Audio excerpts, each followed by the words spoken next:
தொடர் பயணம்னு சொன்னதுக்கு இந்த வட்டம் வந்துட்டியா, வந்துக்கிட மாட்டோம்னு நினச்சி சூழ்நிலை வந்துடுவாங்க.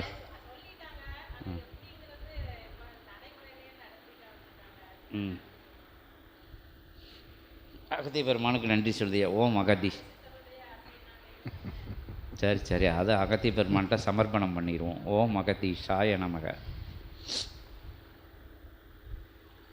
பரந்தாமன் அவன் மகாவிஷ்ணுவாய் நின்று உயர்கணங்களோடு இணைந்த நல்லாசிகள் உரைக்கின்ற பொழுது உரைத்த உள் சூட்சம ஞான நிலையது. சபையை உயர்வாய் எண்ணுகின்ற பொழுது அற்புதமான எண்ணங்கள் அனைத்தும் ஈடேறும் என்கின்ற சூட்சமத்தை அறிந்தவளாய் அகத்தியனுக்கு நன்றி கூறுகின்ற சீடரே, நீர் நன்றி கூறியது சிவமகா வாழை சித்தனுக்கே என்று அகத்தியன் நல்லாசி வழங்குகின்றான். ஓம் அகதி சாய நமக. அவனும் இவனும் வேறல்ல, இவனும் சிவனும் வேறல்ல, சிவனும் அவனும் வேறல்ல என்று கூறுகின்றோம் அகத்தியன். ஓம் அகதி சாய நமக.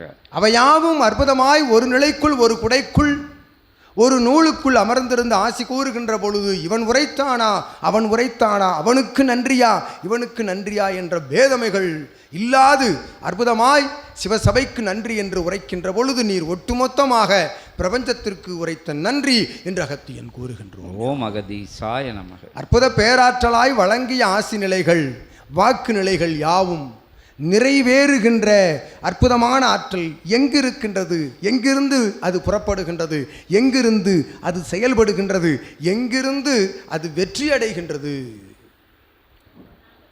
சரணாகதி என்னும் ஒற்றை சொல்லுக்குள் அவரவர் சரீரத்திற்குள் இருந்து சிந்தைக்குள் இருந்துதான் வெற்றி அடைகின்றது என்று அகத்தியன் யாம் உரைக்கின்றோம். ஓம் அகதி சாய நமக. நம்பிக்கை சரணாகதி முழுவதுமான ஏற்றுக்கொள்கின்ற தன்மை இவை யாவும் ஒன்றாக நின்று முப்பெரும் ஆற்றலாக செயல்பட்டு ஓராற்றலாய் நிற்கும் சித்த சபை நோக்கி வந்து தஞ்சமடைய செய்கின்றது என்று அகத்தியன் நல்லாசிகள் வழங்குகின்றோம். ஓம் அகதி சாய நமக.